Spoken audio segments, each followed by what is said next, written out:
So the catheter is out the bag.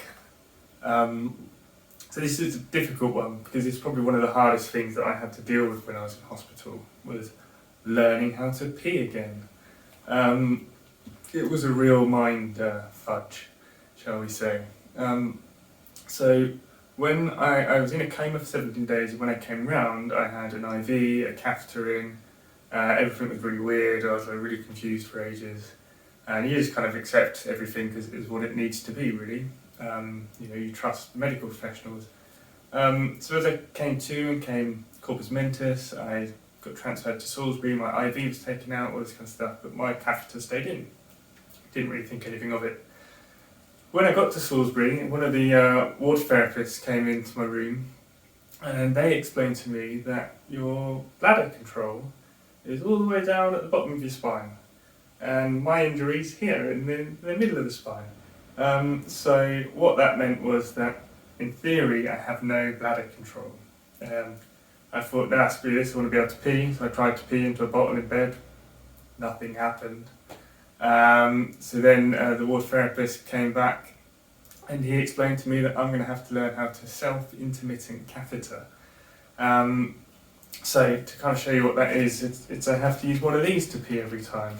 So every time I pee, like 3, 4, 5 times a day, I have to thread this through my penis up into the bladder, and that drains my bladder into the bag. Then I empty the bag into the toilet and throw it away. Take it all out. So I have to do this 4 or 5 times a day.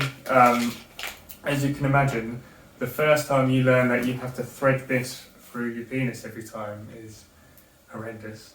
It was a really, really horrible experience. But after like a week or so, it became really normal.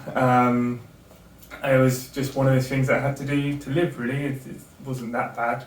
Now I'm quite used to it. When I'm in bed, rather than getting up, I just pee into this bag and then stick the bag outside the bed and deal with it in the morning. Easy. There's also, you can use indwelling catheters, which is like the ones that permanently stay in, and I can put one of them in myself.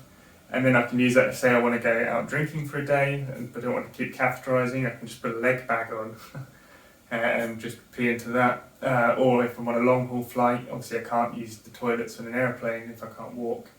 So having a leg bag is perfect as well. One of the big risks of this kind of catheterising is a UTI, urinary tract infection. That's because you've got to think, if I try and put this in, if it's dirty, there's bacteria or anything on it, it can cause an infection. Or actually, if you think urine is draining away a lot of bacteria from the body as well, so if you don't drain everything and urine stays in your bladder, that can then cause an infection as well. So I actually have never had a UTI, which is apparently very unusual in the spinal cord injury world. But I've developed 3 golden rules that I've followed religiously since day one. It's number 1, always wash my hands. If I don't have hand wash, if I can't wash my hands, I use hand gel. Number 2, always carefully take time to drain everything. Make sure I catheter properly. Don't rush it. And number 3 is hydrate. Every morning I drink lots of water. I make sure that I have 1 pee a day that is like really clear. That helps flush everything out and ensures that no sort of bad urine is staying in your bladder. So those are 3 highly recommended rules that I follow that work for me. There are other issues you can have. I had bladder spasms once. That was pretty irritating. I couldn't get the catheter in, it kept spasming and then leaking. That wasn't very fun. But this is just how I deal with it. A lot of spinal cord injury people will do the same as me, but a lot of people will be different as well. So there are people who can have condom catheters.